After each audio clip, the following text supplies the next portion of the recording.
Nous sommes avec Romain, responsable du Vecteur. Romain, en ce moment, se prépare activement le festival L'Ivresse.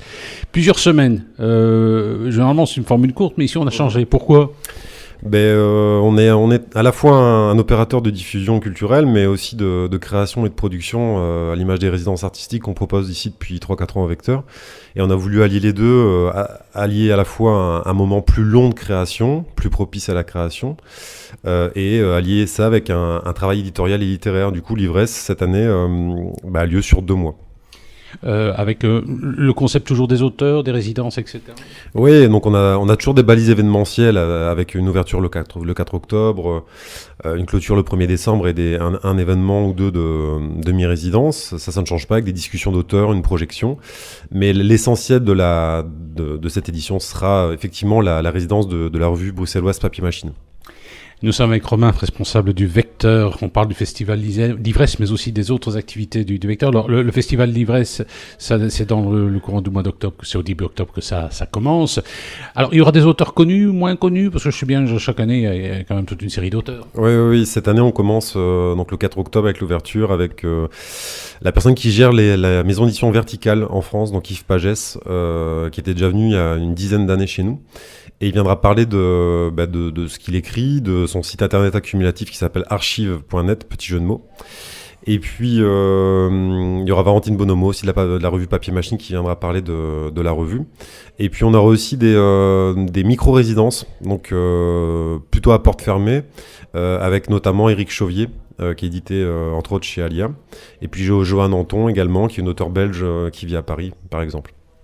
Nous sommes avec Romain, qui est le représentant du Vecteur. Le Vecteur, c'est toute une série d'activités. Alors évidemment, il y a l'Ivresse, mais on ne ferme pas la porte aux autres activités. On s'espère, parce que l'Ivresse, cette année, dure plusieurs semaines, mais le Vecteur continue ses activités. Il y a des trucs à mettre en valeur ?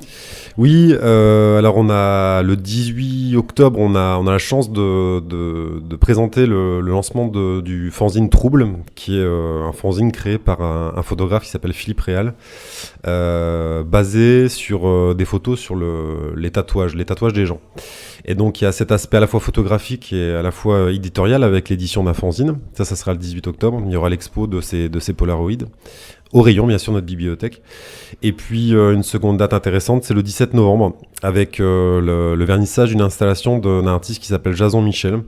En soirée, on paye bien sûr un coup à boire et à manger. Et puis ensuite, il y aura des concerts avec un collectif qui s'appelle La Pieuvre, un collectif Carolo. Et puis 2 autres groupes de plutôt hip-hop, le 77 et du rap flamand avec Zwangeruggi. Nous sommes avec Romain, responsable du Vecteur à la rue de Marcinelle, à Charleroi. Romain, le Vecteur, il a déjà quelques années. Hein. Ben oui, l'année prochaine, en 2018, ça fera 10 ans, ouais. Et pas mal d'activités. On a croisé pas mal d'artistes aussi ici. C'est une foule d'activités et de champs artistiques confondus. Et voilà, c'est ce qu'on aime ici. Le Vecteur, comment est-il perçu à la fois par les Carlos, mais aussi par l'extérieur, notamment l'étranger ? On a la chance d'avoir certains événements qui nous permettent d'attirer des personnes en dehors de la Belgique. Hein. Il y a des gens qui viennent du nord de la France, d'Allemagne et des Pays-Bas pour certains événements, surtout pour la musique. Et puis on s'adresse à un double public. Hein. Il y a le public des événements, puis aussi les artistes, qui est aussi un des publics identifiés chez nous, puisque on propose pas mal d'appels à résidence pour les artistes, qui répondent nombreux souvent. Eh bien, nous étions avec Romain, représentant du Vecteur, le Vecteur qui célébrera l'année prochaine, donc c'est 10 ans, c'est bien ça. Alors, il y aura d'autres activités. Alors, au niveau infrastructure, ça va, on est bien ici à la rue de Marcinelle ? Ouais, on est super. On a ouvert notre bibliothèque, le Rayon, il y a 2 ans, en 2015. Ce qui est assez chouette ici, c'est qu'on a plusieurs espaces de diffusion. Le Rayon, je viens de le dire. On a notre petit point café, notre brasserie, puis notre grande salle aussi, qui nous sert à la fois de salle de conférence, de concert, pour de la musique un peu plus... où on doit être un peu plus attentif à l'écoute. Et puis enfin, on a notre espace d'exposition, le V2, en face de la rue.